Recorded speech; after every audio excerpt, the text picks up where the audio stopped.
5 after, so I'm going to say we'll go ahead and start here. So, welcome. I'm going to do another probing question for you. So I asked you a little bit earlier about how familiar with firearms. Who's a student, who's not a student? Just for my own curiosity. All students? Okay, perfect. So, we'll go ahead and start. Will this work? Come on.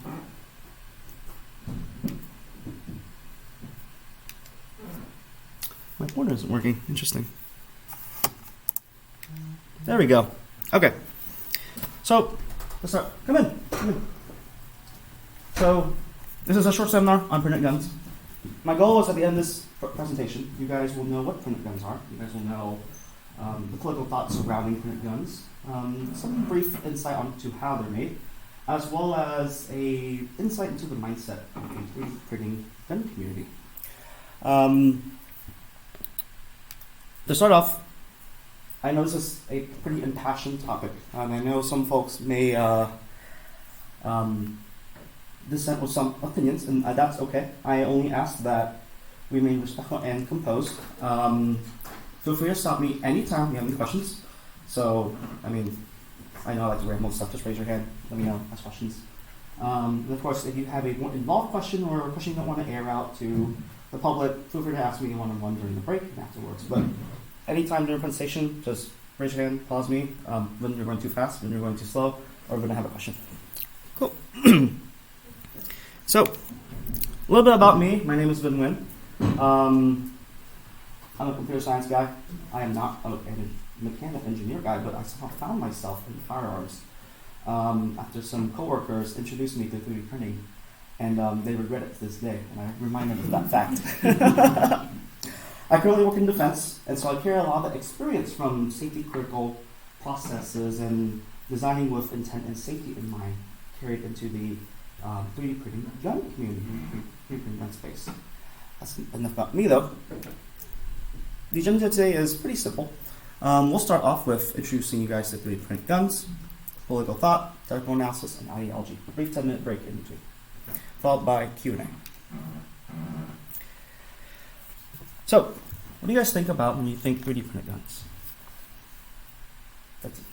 My first thing was Liberator. Liberator? Okay. Oh, no, that raising hand. Okay. I think of the ATF not liking them. Yeah. ATF doesn't like this. Anyone else? Yeah, I think of Careful now, man. Oh, man. Watch out. He'll be that guy that everyone knows that prints guns. As his legal counsel, I'm going to have to ask you to not ask that question again. Okay. You guys have any idea how they're made? Who here knows about 3D printing? Okay. Someone explain to me 3D printing. It's an additive engineering process where you have a hot extruder. It pushes the material through the hot extruder, creating the layers and building on top of those layers to create the print. Perfect. Very succinct. I was just going to say hot glue gun or rubber bands. So, contrary to popular belief, this is inaccurate. You can't print something like an all-metal gun out of a commercial 2D printer. So a lot of people think printing guns, that picture comes to mind. But I want to ask you this: who are these people who print guns? Don't look. Who are these people that print guns? And I want to play a small game with you guys. There are no falling sides. I'm just going to name out some demographics. And you guys have pen and paper. You have pen and paper? Or you guys just remember in your heads what comes to mind. I'm going to say a few words, categories of people, descriptors of people, and you tell me what comes to mind. Okay, visually. Be honest, I won't judge. Your colleagues shouldn't judge too. The first one is conservative. Okay. The next one, liberal. Next one is protester. Rebel. LGBTQIQA+, and religious clergy. So, with all those pictures of those people in mind, you probably have very different pictures of them in your head, right? But they all have something in common. What is that? Who wants to try? This is a very vague question. They all have something in common. I'd imagine just not going off political lines, but somebody who's like fairly independently minded probably lives somewhere towards like the Midwest versus like on the coastal big cities. Wait, was that for like the sum of all that, or Yeah, like one person? Okay, yeah. They can print guns. They can print guns. Excellent. So, people who make their own guns are oftentimes very normal people, like you and I, right? We eat food, we drive cars, we have favorite games, we take pictures, we go to the beach with families. Hey, welcome. The picture that comes to mind when a lot of anti-gun people, pretty gun people, they think militant, right-wing extremists. They think like a scary picture gets painted in the political topic. But more often than not, it's regular people like you and I that just would make guns. It's a fun hobby, or someone needs it, or we just like to do it. It could be your neighbor, protester, your cousin, your grandpa, maybe you even. Excuse me. And we do it because, part of you guys are libertarians. Everyone has a natural right to self-defense and free expression. 3D printed guns are one instrument in preserving those rights. 3D printed guns are uniquely both a form of expression and a tool. We'll dive into that in a sec, but keep that in mind. How are printed guns a form of expression? I'll see if you guys get to that conclusion later on the slides. Oh, I don't know if you're asking. No, you get an answer. Then go ahead. I don't know. You can like print different colors and stuff. And, Okay. That's right, because code is speech, and that is what. That's right. So, printed guns are a unique item in the topic of self-defense and freedom of speech. Traditionally, it was understood that the second protects the first, right? We've heard that slogan. Now it's the case of the first also helps enable and protect the second. Guns are free speech. Hey, come on in. So printed guns are both a form of political and artistic expression as well as a tool, right? That's really what a gun is at the end of the day. It's a tool. No innate intrinsic moral alignment or etc. So what are these things? I'm going to start with a few definitions. Ghost guns, as we like to hear in the media really likes to use that scary term, it's not scary at all, are firearms without serial numbers or identifiable markings. Right? It's not necessarily a bad scary term, it's a pretty broad definition actually, and I'll explain why in a bit. And fun little trivia, guns made before the 60s weren't required to have a serial number. It was only after the 60s, thanks to the Gun Control Act, that made it so. Some definitions here just to throw out. 3DPG, 3D printed gun, you can use that interchangeably with 3D2A, 3D printed Second Amendment, followed by FOSS, free open source software, FOSS-CAD, free open source software, computer aided design put together. DD is a double acronym. Defense distributed is separate from deterrence dispense. I'll explain that a little later on. So, a brief timeline. You knew about the Liberator. Everyone's heard about Liberator. The Defense Distributed made a printable pistol. You could make an ABS, print the springs too, and you could fire off a 380 ACP cartridge from it. Pretty novel. And they've also published a printable AR-15 lower. But What's a lower? Some of us don't know what any of these terms mean. sorry, I forgot. A lower. This is an AR-15, a crudely drawn AR-15.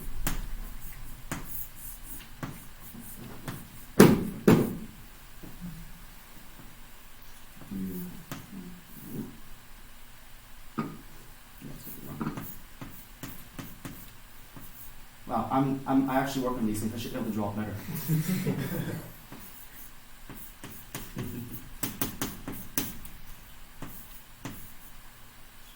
This thing here. This is the firearm itself. It's the lower receiver for the AR-15. And I say lower receiver is not necessarily a firearm because there are some firearm designs where the upper is considered the actual firearm itself. But for the sake of the AR-15, the lower receiver is the gun itself, and it's the bottom part that holds all the fire control stuff together for the gun. But in this context, it's the gun itself. And when people talk about printing guns, they're talking about printing the gun itself. The parts are accidental in how they come together. Development really gained popularizing, gaining a lot of traction in the late 2010s. When Defense Distributed put out the files, they tried to create DefCAD. The State Department got all in the fit and was like, you can't do that, that violates ITAR. And ITAR, for those who don't know, is the International Trades in Arms Regulations. And among those things, basically encompasses things you can't give to foreign nationals. I'm talking like, I can't hand a foreign national like a gun, generally speaking. And like, here's some gun design plans to you, a person from China. You can do whatever you want with it. You can't do that. ITAR violation, I said, sorry. That's the general gist of it. There's plenty of odd rules of DFARS and acquisition stuff too. We won't get into that. Anyways, that didn't matter in 2018 because they basically, how do I say this? The case was dismissed and ruled in favor of Defense Distributed. ITAR was modified to basically allow the online publishing of CAD files for firearms. And so after that, DefCAD started, they spun up the service, a set of files got put on, and by the time March 2020 arrived, shortly into the pandemic, the FGC 9 Mark 1 was released by Deterrence Defense, which remember is different from Defense Distributed. And it's been a smooth and steady growth since then. This is a printed intermediate caliber firearm. This is a SECMI. Whereas this is like a handgun caliber, 9mm. Basically, big energy bullet, big energy ammo versus intermediate energy ammo. And since then, we've seen MGC-9 in use by Burmese rebels in Myanmar, and as of recent, President Joe Biden acknowledged that those guns were a thing. And you might be wondering, well, where are these made?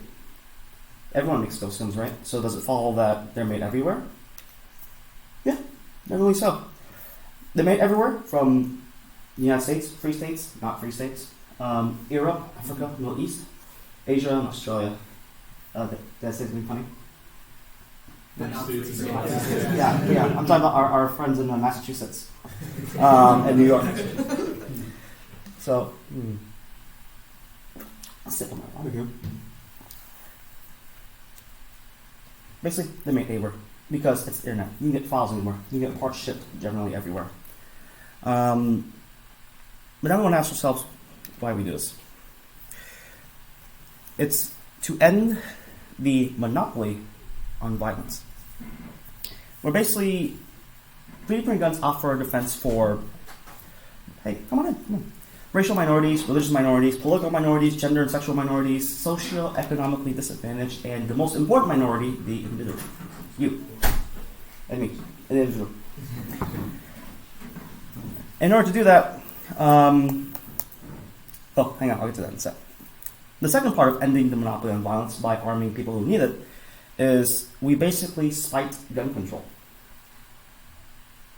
3D printed guns are unique in that they can render gun control pretty much moot. You say you can't have a Glock in California because you can't buy one because it's not on the roster. You can go, okay, I'll just make one.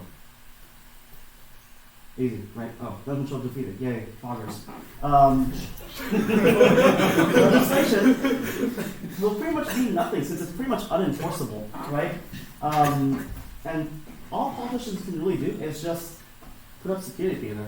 You ever go through TSA and they stop you for like a bottle of water and they're like, you gotta throw it out, but it's just water, so you just chug it and then you break the bottle in, but then the bottle you get like snapped in half and make something sharp out of it.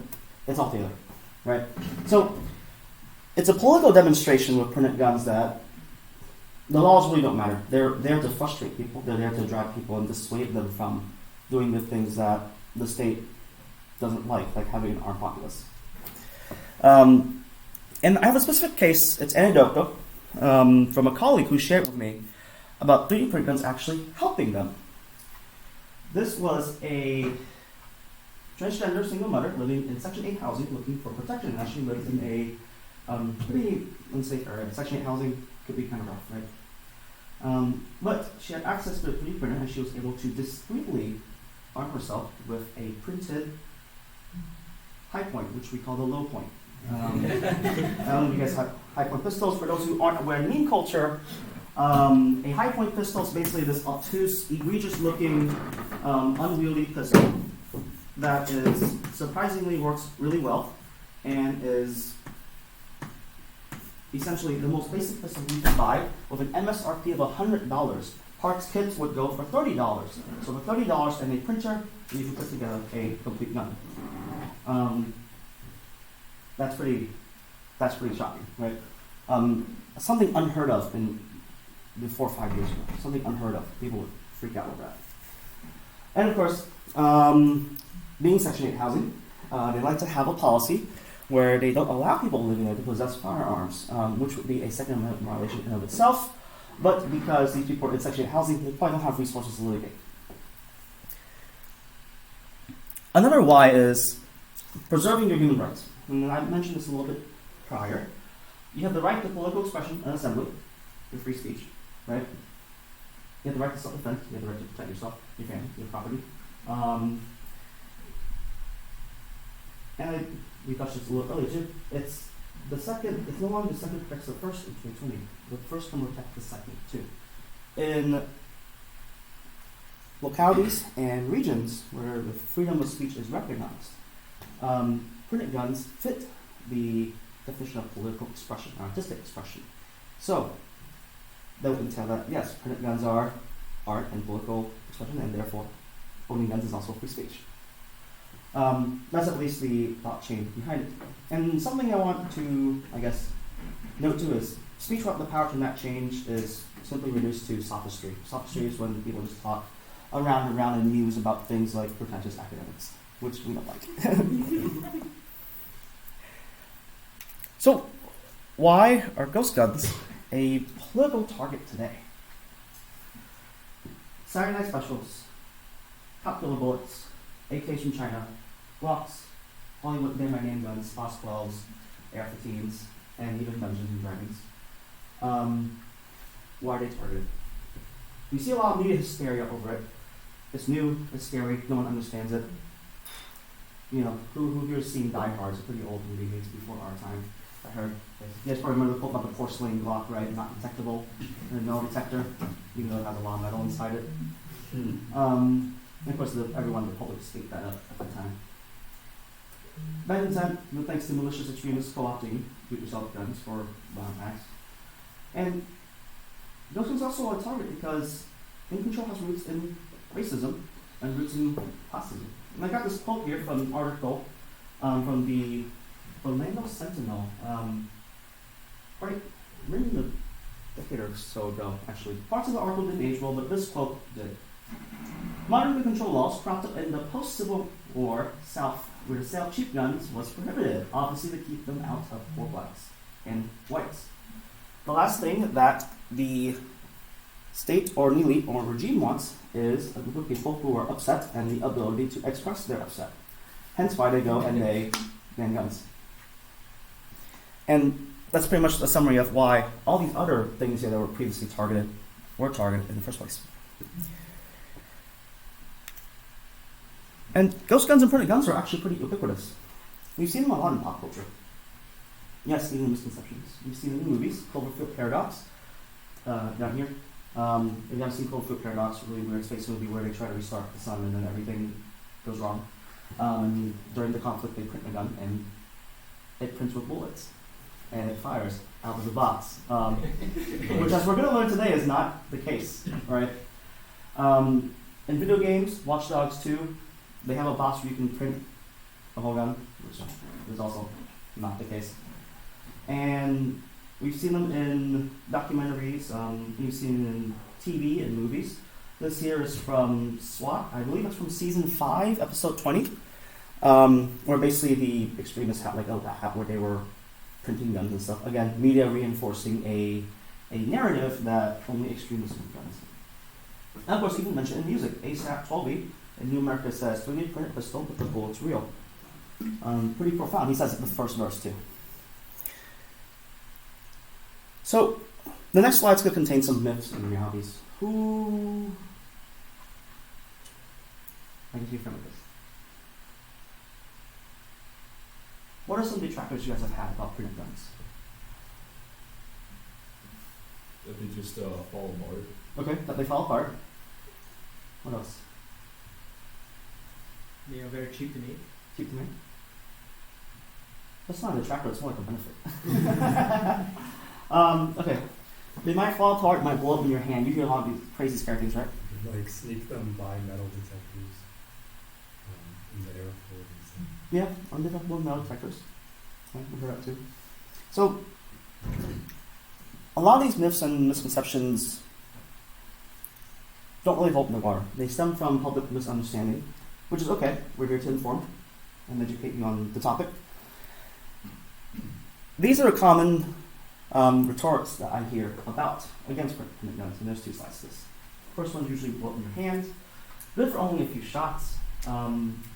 Those two are somewhat similar in the sense that they represent a lot of goalpost moving. You guys probably know what goalpost moving is, right? You answer someone's argument, you successfully refute it, and they move on and say, okay, but what about this? And the goalpost just go further. And you go on Twitter, you see that 3D printed gun devs love to dunk on Twitter, and they love to dunk on goalpost moving. Anything with your hand being blown up or with only a few shots are mitigated with a sound design or a repeatable team with proper assembly, aka read instructions. With the metal bits, studium, no one said they're going away. Right? Guns that are majority printed, like the Liberator, are definitely in the experimental and the novel category. Right? Generally, for a working gun that you'd like to use over and over, you're going to use metal bits. So I see people use that as a detractor. I wouldn't consider it a detractor. Especially when you consider commercial off-the-shelf parts being added to supplement your build too. And then I hear, this is my favorite one, you need specialized tools and knowledge and a lathe and a CNC machine and all that stuff. And, like, we can waltz to Home Depot and we can put together a slam-fire shotgun. Like, if you don't have a Home Depot, you can. I believe there was a challenge where someone built a gun from stuff from Dollar General. So if you have an understanding of how guns work, spring, hard, metal, something to activate a primer, tube to hold the barrel, tube to be the barrel, you can design a gun for pretty much almost anything. And I don't like credentialism. I think people who flex and say, I have a certification in this, well, I'm a mechanical engineer, and I'm a blah, blah, you can't do this and that. None of that means anything. Especially when we prove them wrong, which is even better online. My favorite is on Twitter when people would say, I've been 3D printing for, 10 years since it started in 2011, and you can't print a gun, it'll just blow up. And you're like, okay, here's a video of us dumping into a burn, just to dump them. Undetectable. By Undetectable Firearms Act legislation, maybe. Generally speaking, no. And by generally speaking, I mean the average vernacular. If you bring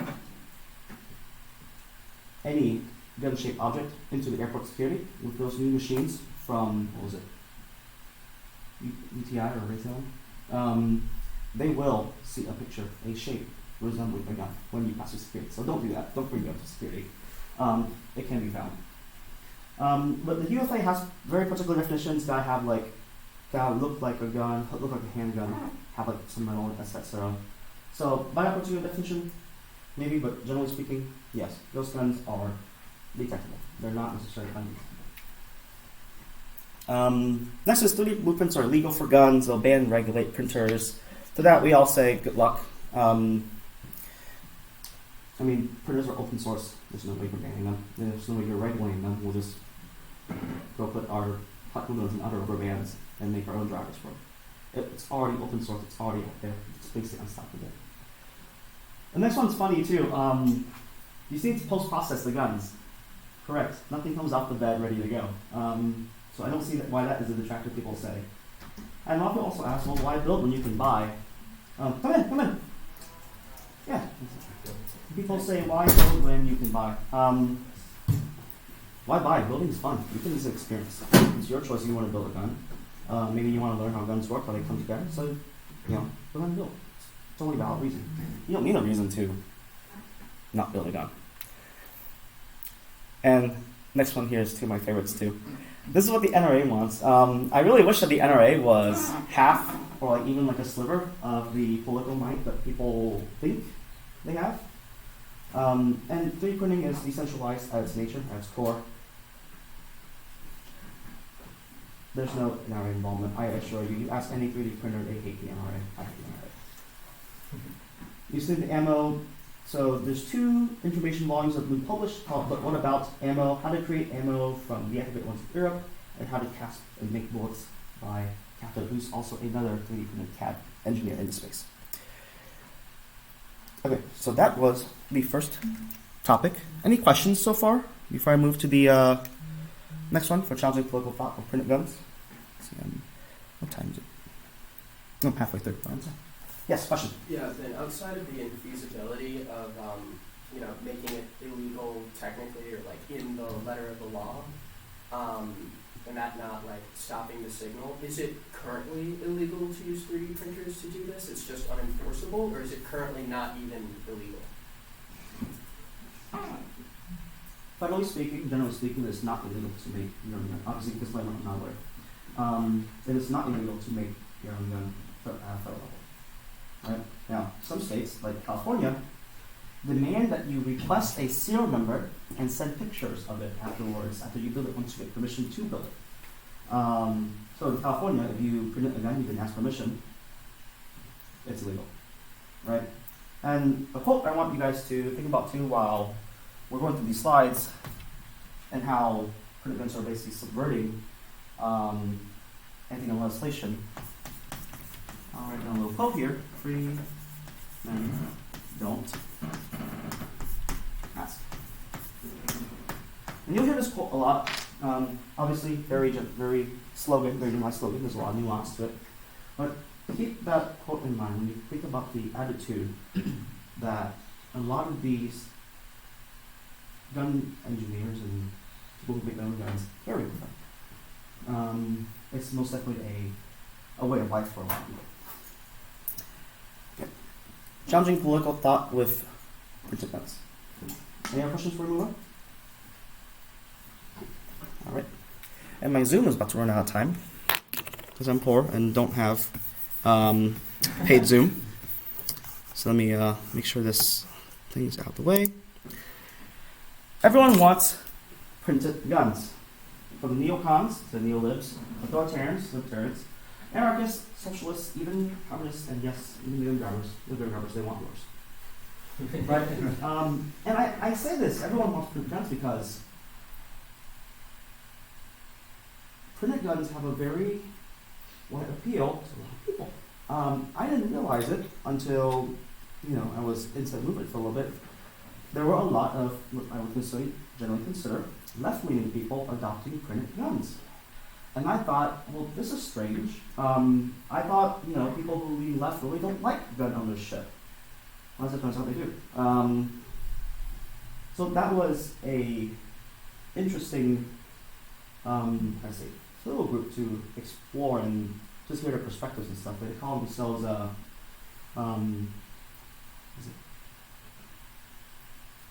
social libertarians or communist anarchists or something along those lines.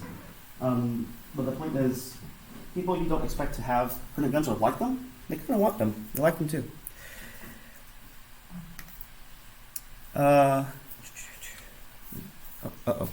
Things broken. Cool. Code is free speech, and this is the part about challenging political thought. There's a case with Bernstein versus the United States, Unger versus Daly, with export controls on cryptography. Basically, in these cases, especially Unger versus Daly, come in. Cool. With Unger versus Daly, it was a case of a professor unable to have students of foreign nationality in their class because that person was a foreign national, and I taught at the time had policies and rules against releasing cryptography to people who weren't U.S. nationals. And so they took it to court, and it was a ruling. Sixth Circuit held that software source codes are protected by the First Amendment.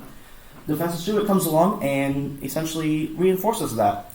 ITAR restrictions were basically lifted against 3D models and guns. Someone was offered and rejected, ITAR modified. And of course, a bunch of state attorneys didn't like that, and they made a whole fuss about it. And they're quiet now. And this is a really interesting quote from the Department of State. Heather Nart says, "We were informed that we would have lost this case in court, or would have likely lost this case in court based on First Amendment grounds. The Department of Justice suggested to the State Department and the U.S. government settle this case, so that is what was done." Funny how the state works together to preserve the interest of restricting people's rights. We were thinking about too. They talk backwards, talk together like that. So essentially, close free speech was upheld. You'll also see some tangent cases similar to this too, if you guys were around the time, to remember DVDs, DVD decryption keys, PlayStation 3, forbidden string of numbers.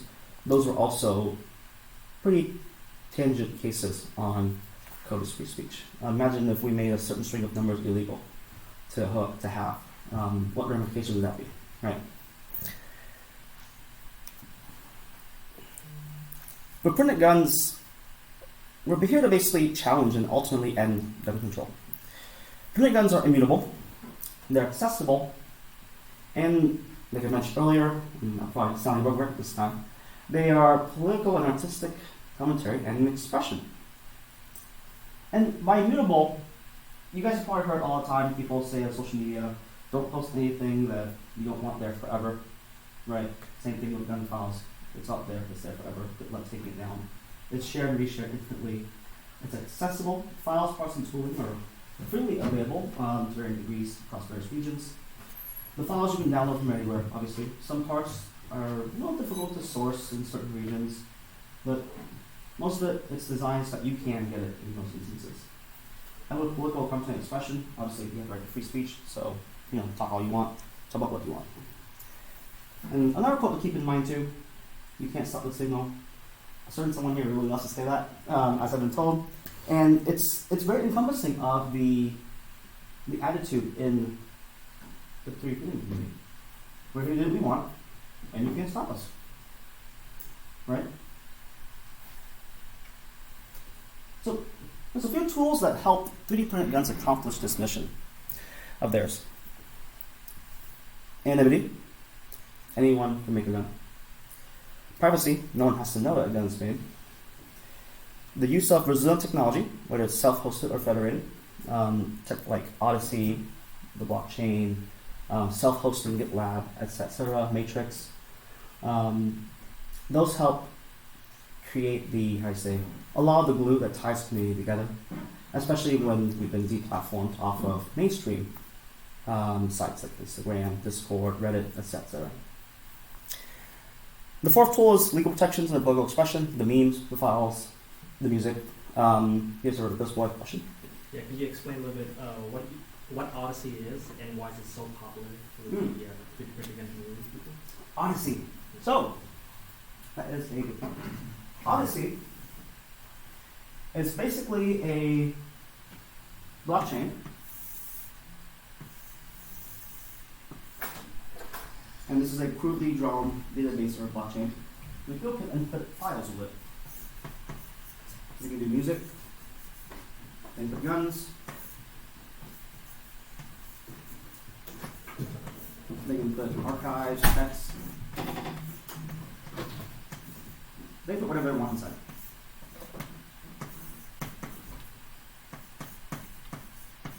It's run by a blockchain, on a blockchain, so it's also immutable. You could put anything on there, and then you can find it later on. I mean, literally, you just click a link, and it's basically unmutable. Yes, people can submit DCMA, DMCA, Digital Millennium Copyright Act requests, and it can be appealed, and it'll be right back. But even if it goes away, It's just removed from the index, but you have a direct link. It still exists. So it's basically a very resilient file store that's pretty much immutable. It's there forever. If you're familiar with blockchain, cryptography, cryptocurrency and stuff, like with Ethereum, you can write messages and data into the blockchain and it's there forever because it's a public ledger. It's written in a big public book that everyone has a copy of, in a sense. Maybe that's a rough explanation, but thanks for bringing that up. The next item for 3D printing guns that helps with accomplish mission is a vibrant community. Teams inside it set standards for release. We also have a concerted effort to lower the barrier of entry to getting printed guns. We definitely don't like to gatekeep who gets to have a gun and who doesn't. That doesn't really seem like the point of printed guns. And the community is very big on calling a spade a spade. You know, if someone releases something low quality, they're going to get flamed pretty hard. Everyone's going to know this doesn't work. Don't use it, etc. So the community is a very strong glue for the 3D printing niche. And I mentioned memes here, and I want to show you guys a case study of memes and how the 3D printing community effectively leverages memes. So here's a meme board.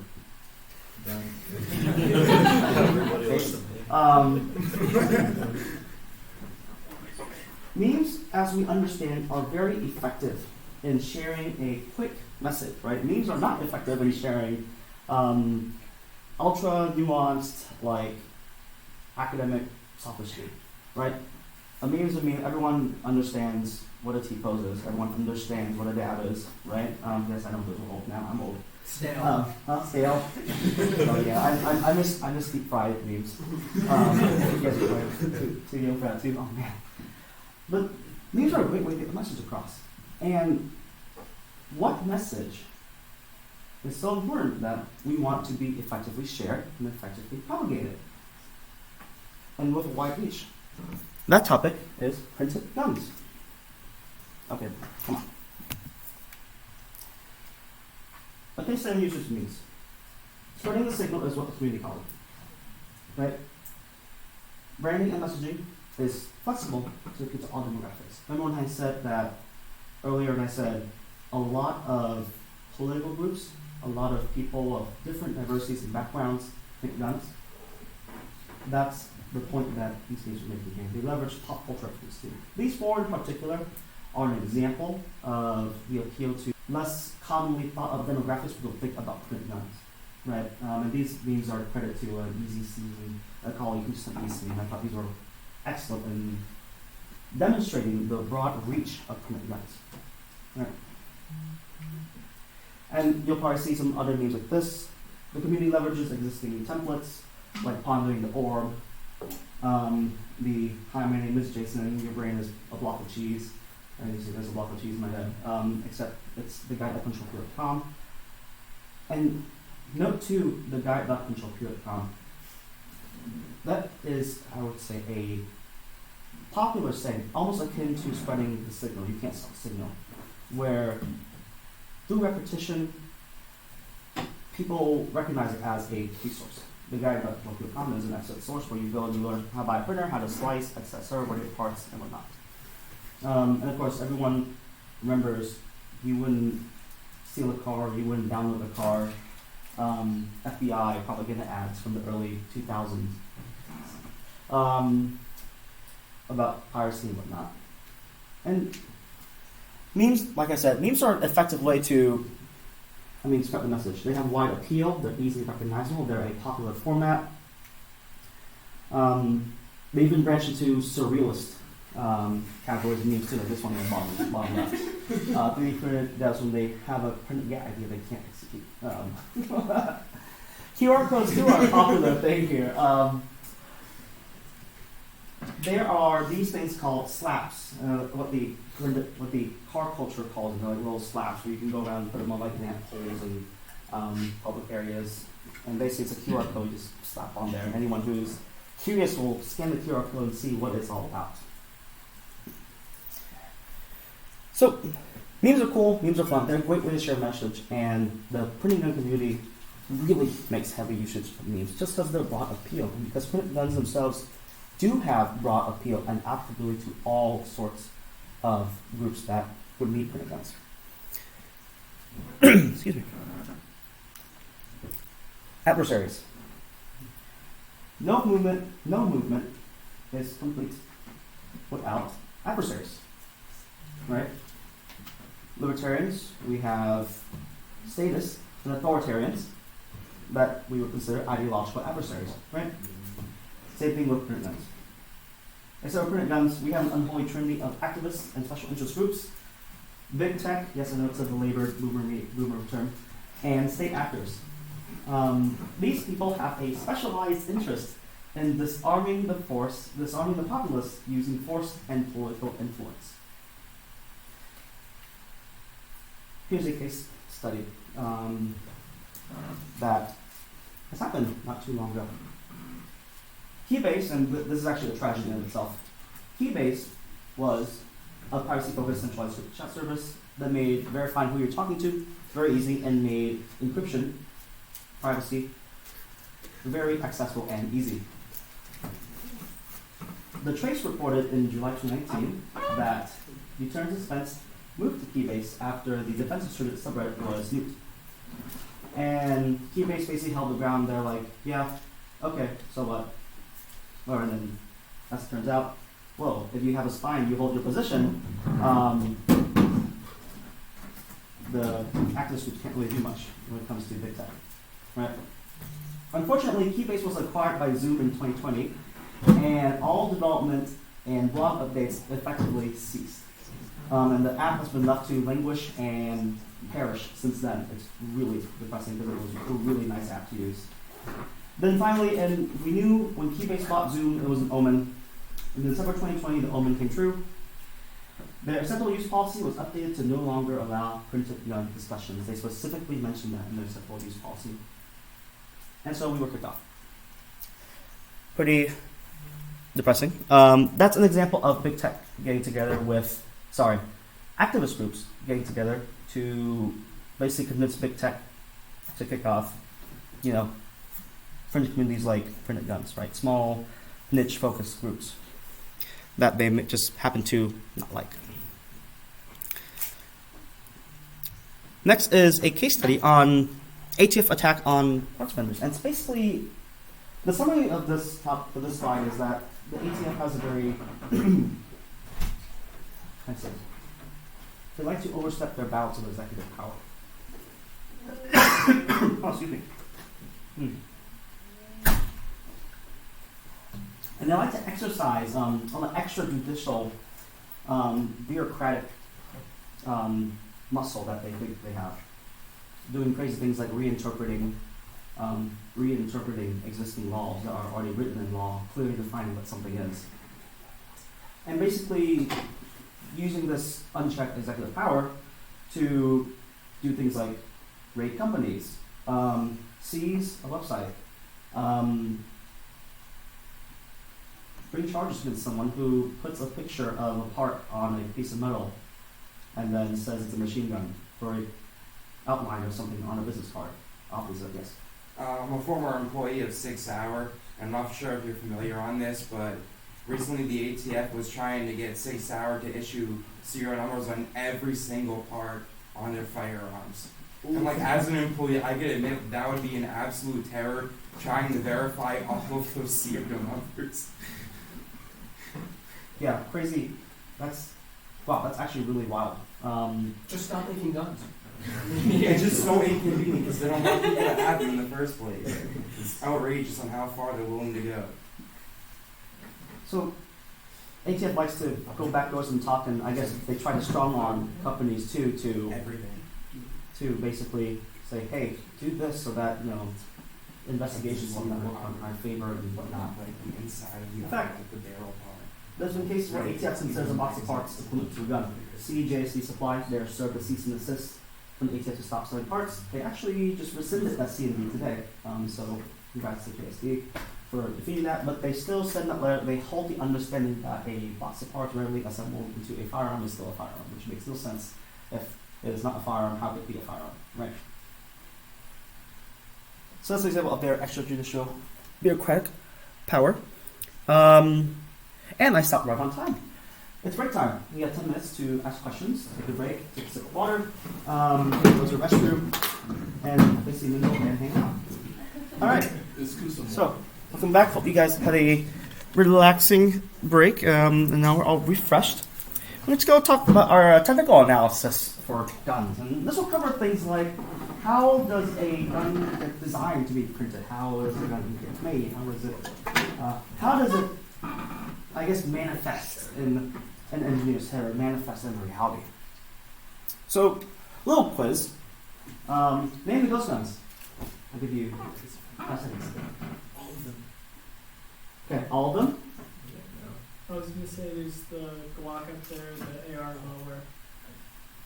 Okay, so we got all of them. We got these two, or resistance. It's a trick. Those were from before the 60s. Yeah. Oh yeah. He was born here, didn't he? And The non-wooden assault rifle looking ones. gotcha. Okay, so it's not all of them. It's just these three. This here is actually a serialized lower you can buy from the Tennessee Arms Company. And I say ghost guns because these are wooden guns. These don't look scary, right? So why would they be a ghost gun? They're ghost guns because if they were turned into the police somehow, they will say that we recovered a gun without a serial number. And guns before the 1960s did not require a serial number. So that's the kind of wordplay we're contending with in the current political climate. A gun that had a serial number but it got scratched off is also considered a ghost gun, right? Yes. And that's a great point for number 3 here. A ghost gun is a gun that lacks a death hold mark. This would include homemade guns that wouldn't have one.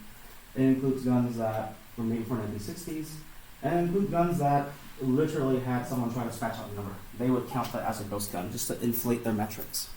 So really, when we talk about ghost guns, we have to break them down into these 3 prime categories. I would consider, generally speaking, 80% kits that do-it-yourselves, the 3D printed ones, and the scratch-offs.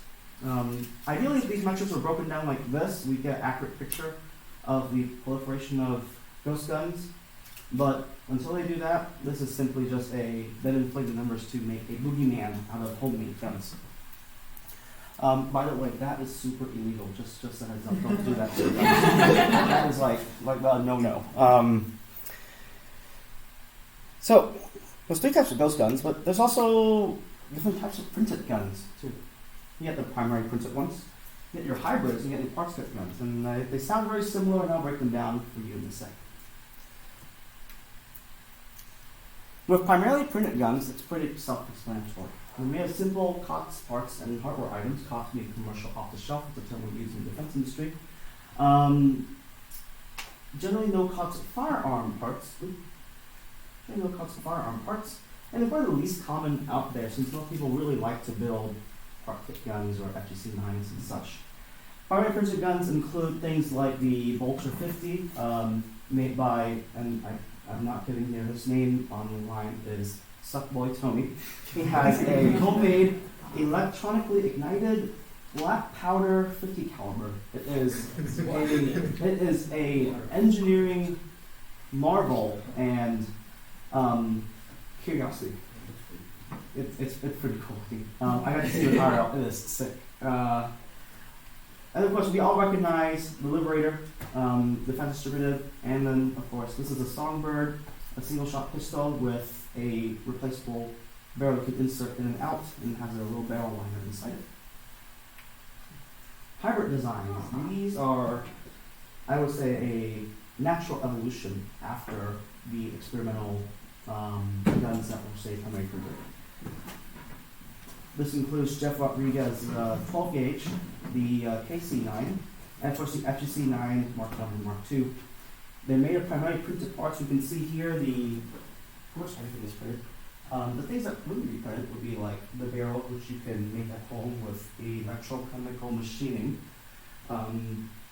The bolt is 2 pieces of steel stock welded together and inserted into a printed housing, where it also holds a firing pin, which you can also put together from steel stock as well, just a little stick that you file down and whatnot. So hybrid designs are basically mostly printed. They may include commercial firearm parts such as AR-15 fire control groups. You can see right here, these two little holes, a trigger and a fire selector. Same thing right here. But they notably include homemade or cottage industry components. That would be the barrels and the bolt for the FGC-9, for example. In the case of America, where we're blessed to live in a country where we can make these guns, generally speaking, in the country, if you live in a free state, making your own bolt and barrel, kind of time-consuming, kind of messy, especially if you gotta have like an ECM set in your house, or if you don't know how to weld, you gotta learn how to weld. Companies like Math Corp, they make wind chimes that just so happen to fit inside a FGC-9. Beautiful wind chimes. I love Math Arms. They do good work. They make beautiful sounding wind chimes, but they just so happen to fit in a gun, depending on which wind chime you buy. And next, these are the more popular ones. Part kit guns. So generally, the only printed part of these is the firearm, right?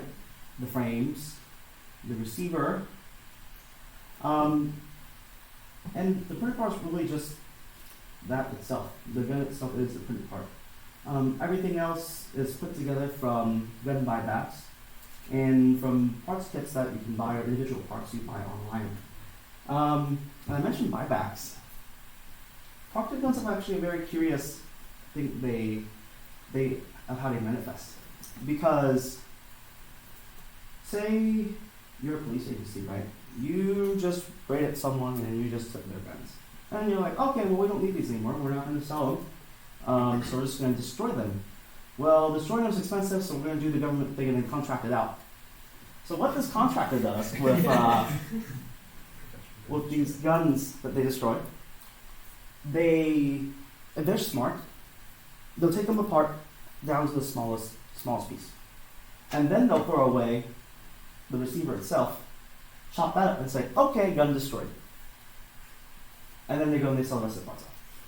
Right? So, in a sick twist of irony, when a gun gets buybacked, it's bought back, which is confusing because they didn't own it in the first place, the parts get sold off to people who generally would use those parts to repair existing guns, like gunsmiths or people who like to fiddle with guns at home and whatnot. But with 3D printing, the parts that come out of these destructions are used for resurrecting the gun itself. This is my favorite here. This is one of my many favorites. This is the Browning Bar 22, but in this case, I printed the receiver and I added a Picatinny rail to it and basically made this gun that was only made in the 70s to 80s and brought it back to life after it was chopped up. So printed guns, you can have things that you generally can't find or have either,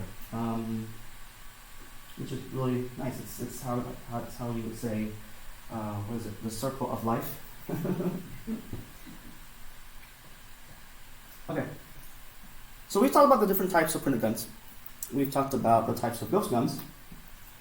Now I want to share briefly how do you design a printed gun. Usually we start with looking at a few factors: part availability, easy manufacture, assembly, and engineering judgment. Engineering judgment on the feasibility of them being made in plastic or being made with homemade parts and such. Part availability is important because you can't build a gun unless you have parts to build it with. Right? That's kind of a given.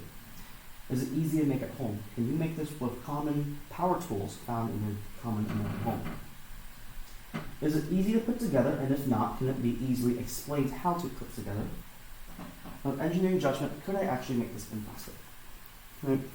So, I guess an example of that last part, if I made a water bottle, right, and I want my printed water bottle to be as durable as this aluminum one, I probably wouldn't print the plastic bottle with the same thickness as aluminum, right? Considering factors like that, is it feasible? Is it, Does it make sense? Are you accommodating the material to work with what you're trying to make? The general process is you do your homework, the 4 points on the right, on the left. You consider implements and roadblocks, like for example, a trunnion housing, or a diverse fitment of magazines, or things like there's too little space to hold the fire control group, etc. And once you get all that homework, all that pre-check stuff out of the way, you can start to conceptualize a general design. So with the rounding bar 22 above here, I had the stock, the lower housing, the triggers, everything's so simple, and some barrels. And what I had to figure out was, can I make this gun in plastic? Because the receiver was made of metal when they first made them. So I conceptualized the general shape of it at first. Then I measured and I fit the parts in. I've got little holes, so you see little holes here. That's where all the items would slot into each other, and where you would secure the takedown screw in, etc. And then once I create the general shape of it, we align the parts, make a rough model, print it out, fit, check, adjust, repeat, try again until it works, until it meets your, your satisfaction. Does it fit? Does it work how you like it? Is it easy or simple? And then you test privately, adjust. When you test publicly or beta room, adjust if required, because everyone has slightly different parts, everyone has slightly different printers. Update your instructions, get that feedback loop going, etc. And then you hit release. That's basically the whole 9 yards condensed into 2 minutes on how to design print gun. Any questions? Yes. At what point, if any, in the design process do you say okay, I'm gonna calculate with the tensile strength of ABS or PLA or whatever, the thickness I need of this part of the receiver, or is it more like trial and error? So for someone like me who is software, and I don't have any of that physics or mechanical engineering background, it's trial and error, right? It's an attempt at sound engineering judgment. I'd probably say this is too thin to survive. I could probably say 2 balls isn't enough, right? But I wouldn't have the insight to say, oh, specifically this here I can calculate to X number of balls be satisfactory. It's more of a check, adjust, find that, that middle point, middle ground by trial and error and narrowing down by research style kind of way. Does that answer your question? Yeah. Cool. Any other questions? When you say release, what are you releasing? A file? Yes. So in a release package, there is the native models, native being the step files, which is basically a standard to capture all the edges and vertices and geometry of the solid model you're designing, right? And inside the package also has an STL. It's basically a mesh file that you give to your slicer for your printer, and your slicer basically cuts that into G code, which you generate yourself. Does that answer your question? And also documentation too. Documentation is important. Always read the instructions. Developers put a lot of time into writing those instructions to make sure that your results are repeatable and safe. They're good guidelines to stick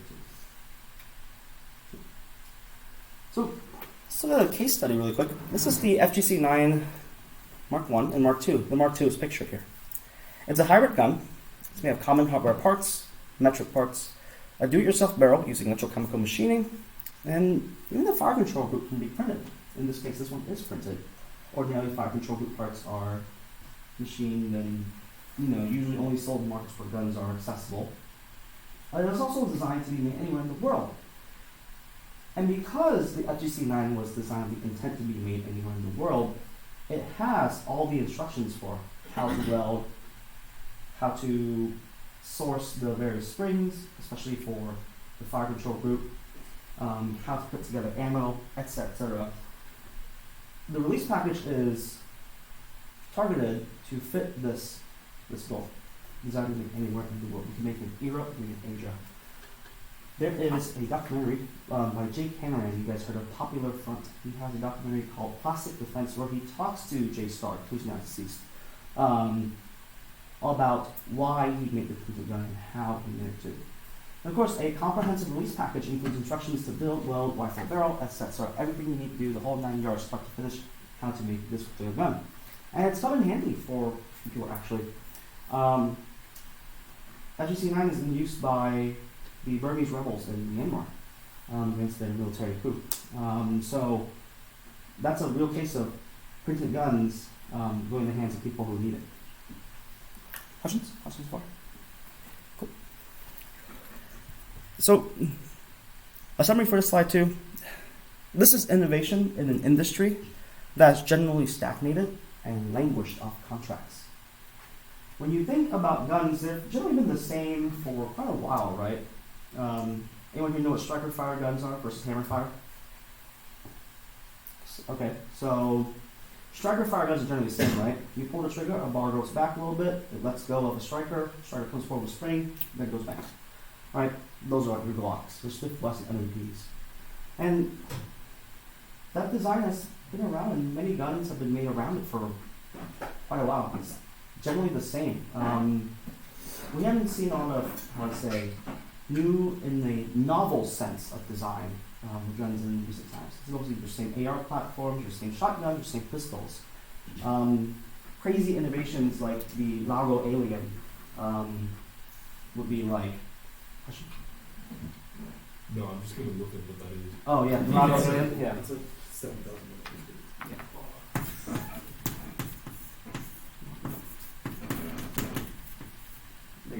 It's basically this pistol with a odd way of mounting the barrel to the frame, and the slide is cut in the rib with it. It really is alien looking. That's also very expensive. But that's an example of innovation, rare innovation seen in the farm industry, which is generally stagnated, most people feel. There's a video on it in Forgotten Weapons. He did a video on it. Yes, Ian did do a video on Forgotten Weapons with it. He likes the one. Yeah. So, another case study here, the Ghetto Blaster. Dev team named Ghetto Blaster. It's basically a Tech 9 that takes smart knives. And this is an example of improvement upon a legacy platform. The Ghetto Blaster / Tech 9 is a very iconic gun. It is like the 80s, like 80s action movie gun. You've probably seen it like this thing here, a little obtuse grip with like a little magwell, like a giant stick pointing down. It's basically a metal tube, and that's it. Right? Let's see. The movie Falling Down. The main character uses a Tech 9 in there. But the Tech 9 it's a cool looking gun, but it's not necessarily a good gun. Achilles heel of it was the magazine. But in this case, with 3D printing, we're able to resurrect these plentiful parts kits from the 80s and give it a magazine that is reliable and common and easy to procure too. So this is an improvement on the existing design thanks to open source and collaborative engineering. And of course, being a Tech 9, it's a parts kit build. There's also a variant of it here. When you look up here, it says, "I love you. We love you, Josh Shapiro." This is Josh Shapiro. He is the Attorney General of Pennsylvania, and this topic touches again on why printed guns are political expression. It's a satirization of Josh Shapiro, who has been outwardly spoken on banning homemade guns and implementing gun control. And so, of course, our team and developers lovingly put together a variant of the Ghetto Blaster with his face with anime eyes and hearts on it. So yes, example of political expression once again. Another case study item here is the DD-17 rail series. You might say rail series in specs. The DD-17s are a series of pistols that are based off of the Glock platform for Gen 3. They've evolved from screw-in rails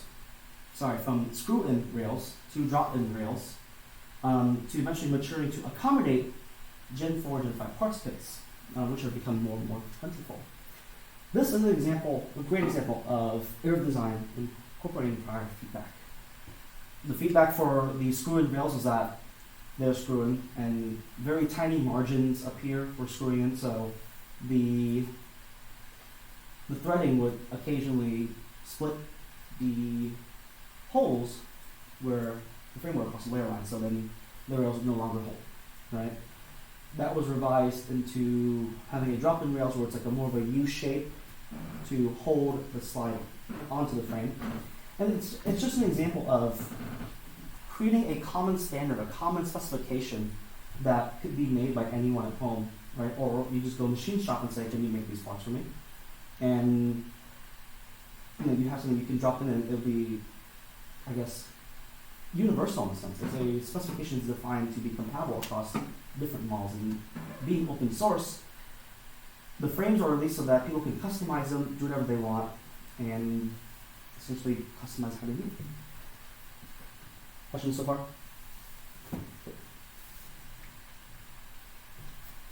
And we're on time. A little early for ideology, but we will have some time to play with this a little bit. Ideology of printed guns. So we've gone over the technical specifications. We've gone over how a gun is made, how it's designed very briefly. Obviously, how to sit down and do a master class course on how to make a gun is very involved. But ideology is surprisingly something that's pretty quick to grasp. When I say the word free, what comes to mind, Jake? Nothing. Nothing? Oof, nothing is free. All right. The absence of coercion. Absence of coercion. Ooh, okay. So liberty. What else? Choice. Choice. Choice. Anything else? Choice. Liberty. Unrestricted commerce. Unrestricted commerce. Okay.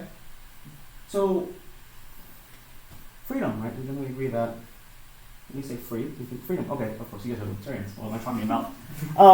But sometimes when I hear people say free, they probably think free hugs, free beer, free nothing. Free roam, free speech, free thought, free seminar talking about ghost guns at Dartmouth College, that's rated by Dartmouth Libertarians Club. Free software. But which one of these things is not like the other? Who wants to help me point out for me?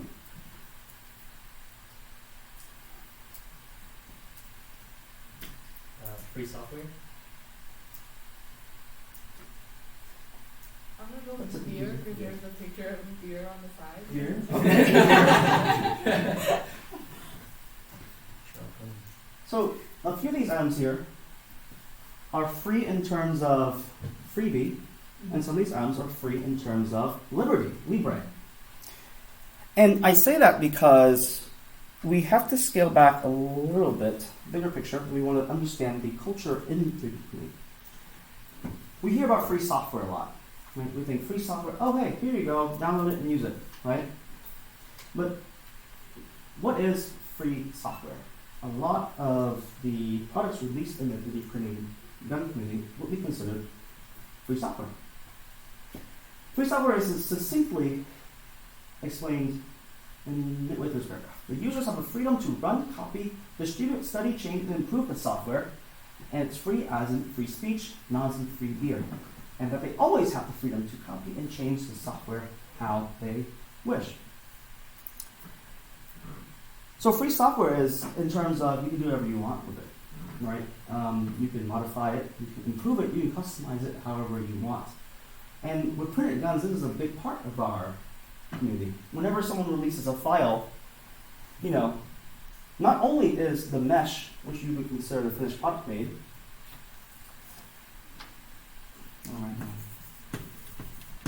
mesh, but the solids / natives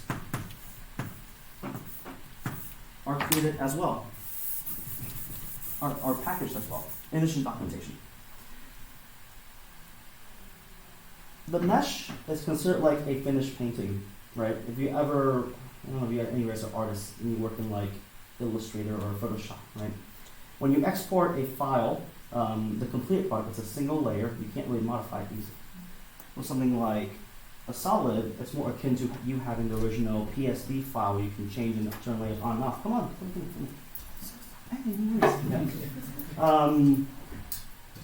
So, the printing gun community is big on that. Big on having you customize it yourself, big on having others be able to customize what you make, etc., etc. And of course, that necessitates that the software be open source and that your source code is accessible. Now I have to go to another definition. What is open source?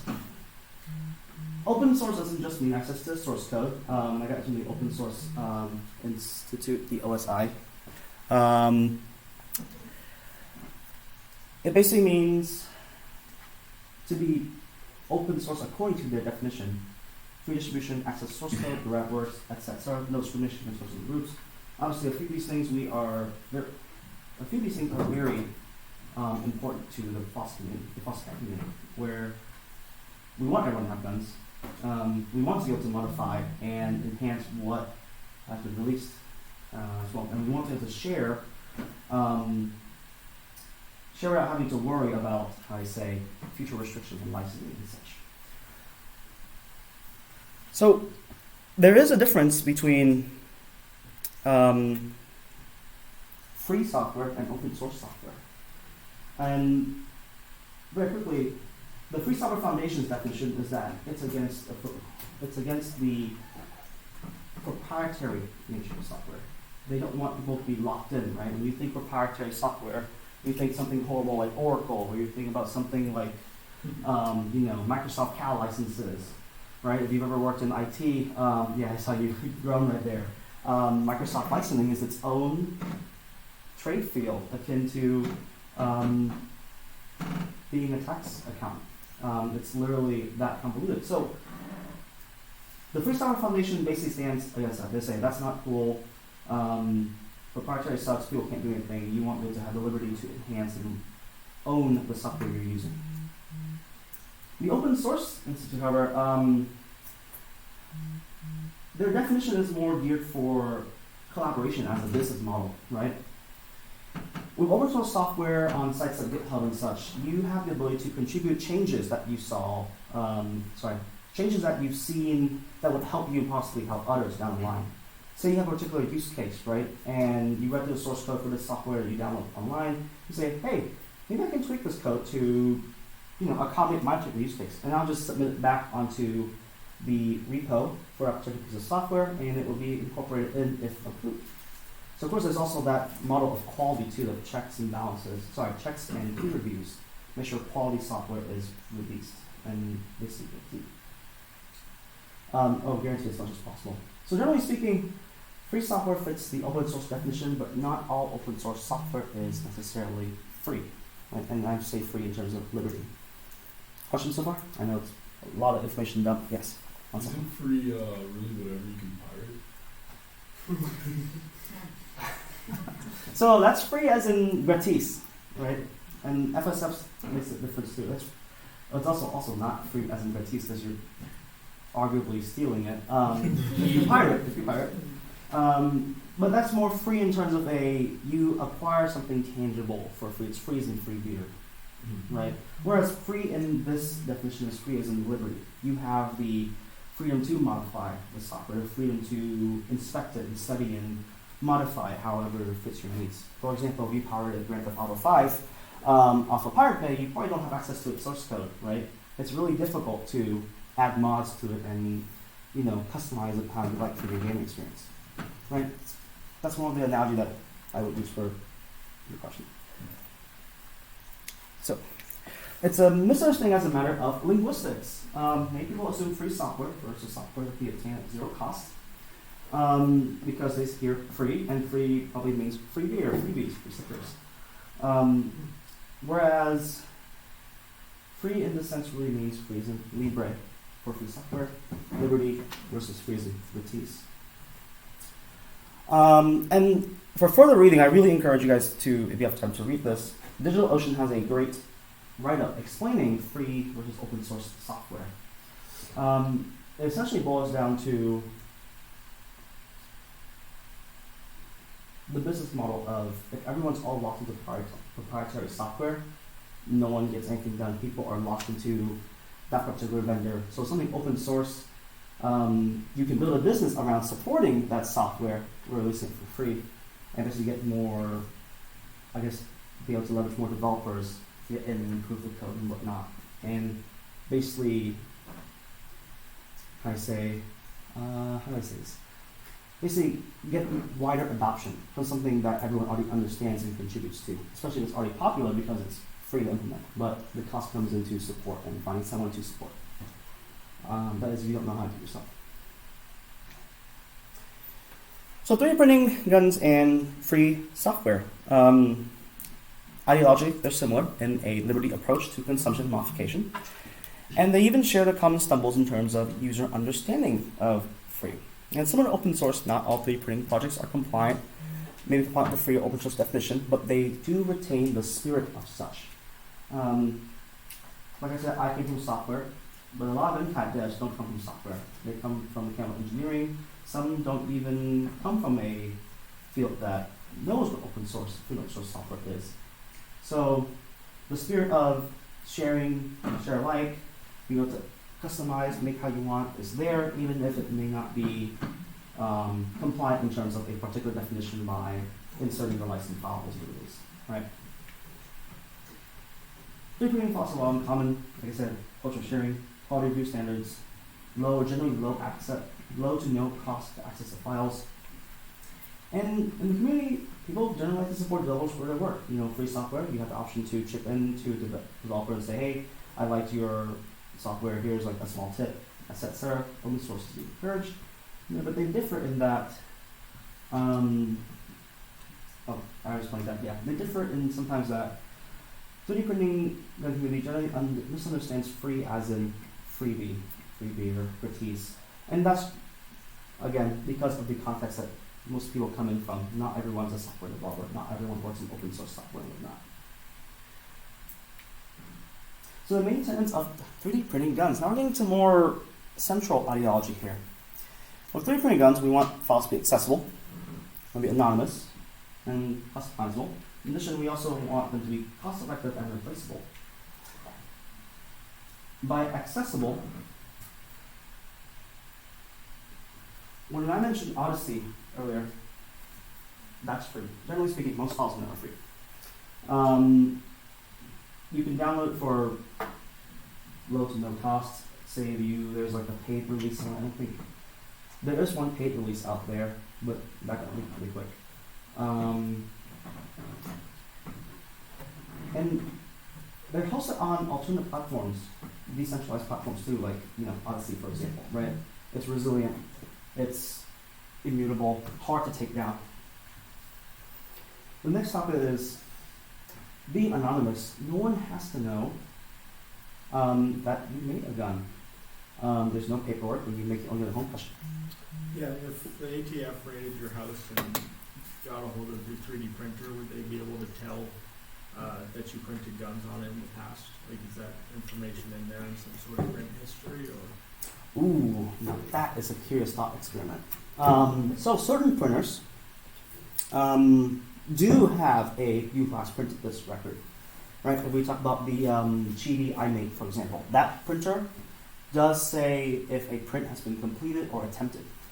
At Ender 3, probably not. You run Octoprint, yeah, it will tell if it's been printed or not. But, how do I say this? Just because a print has been attempted doesn't mean something has been made. Because you can still start a print and not have filament inside, forget to put filament in your printer, and thus your print completed because it's just machine steps, but you don't have the object, right? So is that the modern equivalent of I lost my guns in a boating accident? Yeah, I guess. But in the case of a rape, though, lawyer up, don't talk to the police. I mean, can you clear your history like you do with a computer? Yeah, you can clear history. Then you run to the case of, I can see an argument being made for destroying like evidence or modifying public records and metadata or something like that, but that's out of my specialty, like legal and stuff. Of course, making your guns at home, no paperwork. That is no paperwork to do a background check, get a gun, etc. That's the great part about making your own guns, no one has to know. And if your offset is tight, the internet generally allows for truly untraceable procurement. You can buy parts online, or you can go to the gun show and buy parts in cash. If you really want to be watertight on no one knows how to make this stuff. Right? Customizable, we mentioned this earlier. The ability to make it your own, right? I see a lot of stipples and customization people do online to explore CAD and stuff. They'll make an AR-15 loader. I'm going to draw a crudely rendered AR-15 loader here, and the trigger guard and stuff here. And they'll put their own designs like my happy face here, right? And that'll be something they can customize with. Or they can add like an extra flared mag well and such, right? Or they can make the mag well like obtusely long for like the mean gun factor. The point is that you can customize it. You can make your own. You can have something that no one else has. And oftentimes, with 3D printed guns, especially Chairman Wan's frames, you can have a gun that you can't buy, right? You want fancy stipplings from him. If you want fancy, like, you know, like weeb anime like frames, right? Okay, I see you've got some anime. You can print a gun that has those aesthetics. Because let's be honest here, Kimber isn't going to sell you a Hatsune Miku 1911. I'm sorry. But you can probably print a Hatsune Miku grip for your 1911, right? And you want to do like a 3D shape of like Hatsune Miku grip, which is right. Which is totally hypothetical. Totally hypothetical. That's actually pretty interesting. I haven't seen someone do that yet. Like a sculpted 1911 grip that you can print with like an anime character. I've seen maybe 1911s floating around. Says a lot about society. Yes. Society. So following that, cost effective, builds range expensive, inexpensive high price upon features and needs. The printer generally pays for itself after 2 guns. Quick quiz. How much do you guys think of 3D printer costs? Huh? $189. All right. $189. Depends. I got my Ender 3 Pro for I think $330. $330? Okay. Mine is like $250. $250? What if I told you that you can get a coupon right now and go to Cambridge and Microsoft and pick up whatever 100? Do you have this coupon? It's online. You just look up Micro Center first time 3D printer promotion. And you can literally drive to Cambridge right now and pick up that Ender 3. Right. So, printed guns, because... Oh, Zoom died. Thanks, Zoom. Oops. Because the prints are supposed to be accessible. Accessible not in terms of parts procurement, also accessible in terms of financial. The ability to make the gun must be attainable. It has to be cost effective. So cheap printers can let you build anything expensive or like cheap depending on how you want. Like I said earlier, the low point was like used to be $30 parts kits. The FNS 40, before those blew up and evaporated, you could pay $150 and get one mag, the parts, and the print frame. Print Shoot Repeat has an excellent video on that gun, and he basically evaporated all the parts, which is pretty wild. And the printer basically pay for itself after 2 guns, right? Especially if you build something like, you know, the 6-hour 522 or the Browning Bar 22. Those are pretty much unattainable guns. So you have a printer and you get those parts, you basically, the printer paid for itself, right? And with 3D printer, things are replaceable. You can fix existing parts. You can create tools, create tooling. You can create parts to customize existing guns too. But if your printed gun breaks, you can just print a new one. They're like cents to like $1 to like print power and materials and such. A spool of filament for about a kilogram of PLA plus at Microsoft costs roughly about $18 to $25, depending on which PLA you buy. So printers are cheap, but they're also cheap to feed. It's like having a Prius. They're cheap to buy and they're cheap to feed. It's really nice. And within the 3D print community, we have this culture of working together, right? Generally speaking. It's important because we have to brand recognition. We want to build trust between the personalizing teams knowing that we've released safe and proven and tested products. If someone releases something experimental, it's clearly marked experimental, right? But generally speaking, if something comes to quote unquote market to release for the general consumption, it's been tested, it's been proven. There has been a case where something was released and it was objectively dangerous, and the community basically called them out instantly on that. Not going to name names because I want to keep it objective and light on that. And of course, novel designs might attract more adventurous experimental types, right? Like Hoffman Tactical, he makes a over molded, like super rich AR-15 lower. It's one of the strongest AR-15 lowers you could print and put together. So recognizable in that regard. Printer guns, because of their online nature, everyone works and talks together. We're big on collaboration too, not just between developers and users, but between vendors too. Vendors can help broker access to a part supply. They can also provide feedback and aid in scalability if they already have a machine shop.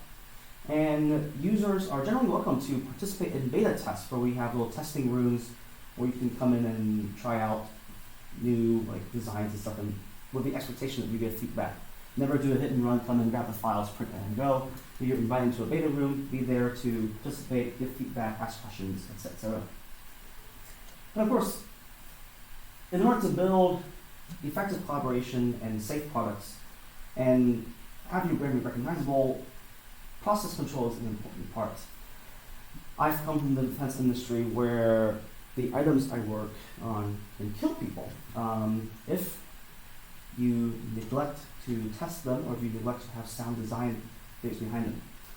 So I'm a big proponent of quality starts with you and I, right? The feedback loop that we get from beta rooms helps us cover a wide array of variances with printing and manufacture and assembly and whatnot. And it also means that because there's so many variances, we want to be able to build documentation that allows for repeatable results when you put the gun, right? People will see me bemoan all the time online about this. Some people, when they print a gun, you're supposed to print it. The first thing is you print it the way the developer tells you to print it, right? The developer says, please print with the barrels down, or please print with the barrels up. You don't go and print at an angle, right? And then just have all these supports hang off like this. And usually, when there's rules or processes designed or warnings to be heeded, there's usually a trail of blood that leads up to it, where I come from. So, hence, that's why documentation is something that a lot of big groups and big names really push for. They want conclusive, they want comprehensive and accessible documentation. That's easy to follow and creates reproducible results. By the way, don't put guns like this. Please don't put an angle, I beg you.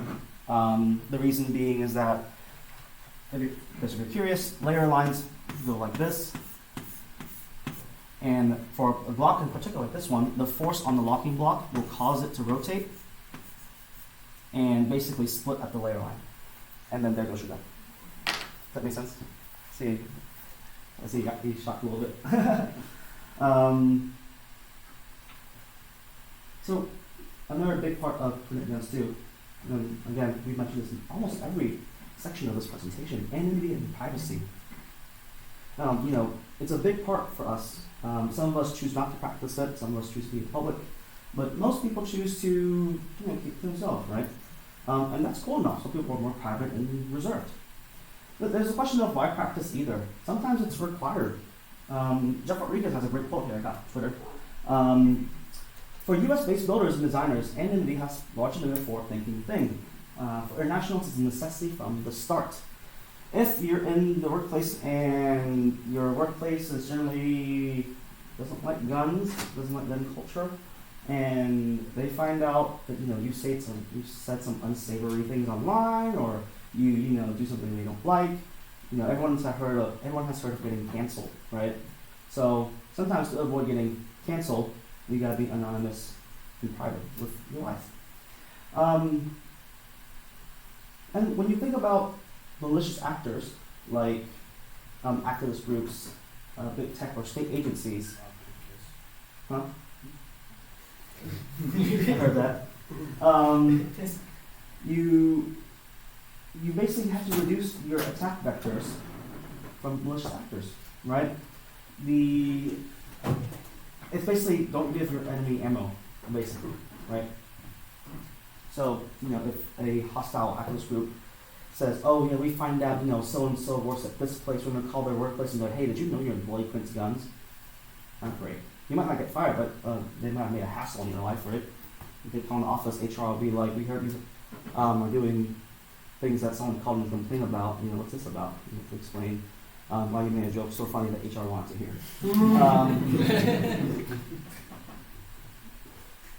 But with anonymity and privacy, you may not have anything to hide. That doesn't mean you have anything to show either, right? It would be pretty violating to walk up and ask someone, hey, show me your internet history. And when you're like, no. Well, so you don't have anything to hide, right?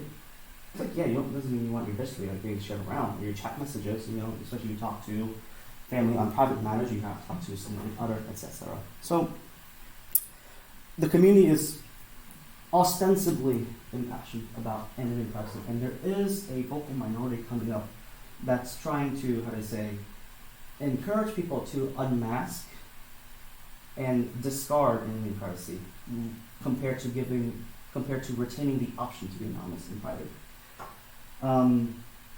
Remember, the media, big tech, they like to demonize people who don't have LinkedIn or Facebook profiles, right? You guys ever apply for a job and you're like, oh yeah, it's suspicious you don't have a Facebook account. It's like, I don't want a Facebook account. I don't have anything to show. I don't want to I don't want people knowing that my kid was born or he just started his first day of school. That information could be leveraged against you and such. But if you don't have those things, who can start sus? But I don't think that should be a thing. I don't think that should be sus. So the same thing with print guns. You have the right to be anonymous and private. You have the right to not overshare your life. Don't have people, don't have people bully you into living out in the public. It's basically the gist of what I'm trying to say in this slide. This privacy and anonymity should always be an option, especially with the green gun. And like I mentioned too, sometimes it's a necessity, especially with Europe or Asia. You have to be anonymous and private. So, in summary, you learned who makes guns and why. You learned that there's wide political appeal. A brief history of homemade guns, very, very brief. And I busted some popular myths for you. In addition, you understand some of the political expression and how these are also instruments of self-defense, and you've also seen how themes are effectively used to spread the signal. In addition, we also learned about what really is a ghost gun, the types of print guns, and how print guns are designed in very brief, like hyperspeed walkthrough. And of course, you also learned about the ideology, common beliefs shared between users and developers, what's free and open source software, and you learned about the tenets of 3D printing guns, accessible, anonymous, customizable, possible, replaceable, and why the movement is inherently pro-privacy and pro-anonymity, despite what some people say. 4 lines here, print guns, new topic, wide political appeal, made by anyone, intersection of decentralized development and safety critical systems. I gave a particular presentation on this at the Bitcoin last year, talking about bringing processes and checklists, which I mentioned briefly earlier, in a safety critical environment, into something that's as decentralized as online gun making. And of course, elements of free and open source software engineering culture are prevalent inside this community as well, even if most people don't recognize the origins of some of the attitudes in the community. So, the main takeaway is everything, all this combined, all of this summed up, it all boils down to you can't stop the signal. Quite literally, you cannot. Because, again, if you try to regulate hot glue guns and rubber bands, or try to regulate CNC machines, you're going to look for a lot of trouble and controversy from even ordinary people saying, why is the government trying to regulate my power drill? Right? Or What's next? Toasters? Yeah. Toaster could kill someone. We got licenses on toasters, Where's your drill license? Huh? Say again? Where's your drill license? Sorry, I'm deaf. You guys say that again? Like, where's your drill license, you know? License? Wow. Like the Last time I checked, this is Better UK. not be drilling holes. Yeah, what's your TV license? No, yeah. Yeah. So, I'll open the floor for Q&A. I have listed some resources here for further reading. The guide.controlq.com, excellent place to go start finding resources on buying a printer, how to slice and etc. Software. I've also contributed some few guides on that as well. I have a shopping list website called winstoolbox.com where you can buy 3D printers and tooling that I personally use and keep in my home because I don't recommend anything I don't use personally. And thegatalog.com is a resource to get printed gun files that have been formally released with all the documentation and the solids and the meshes for you to play around and explore with. And if you want to hear more about printed guns and 3D printing in general, 3D Print Journal has excellent coverage on different kinds of 3D printers. He does some 3D printing gun stuff as well. Buttbusters has great legal myth-busting information, especially in regards to gun culture. And Popular Front's Plastic Defense documentary is a great primer for people who don't know about printed guns too. In addition, Print, Shoot, Repeat makes a smattering of videos of him basically mag dumping and talking about the various printed guns in the community. So, Thanks. yeah, thanks for coming.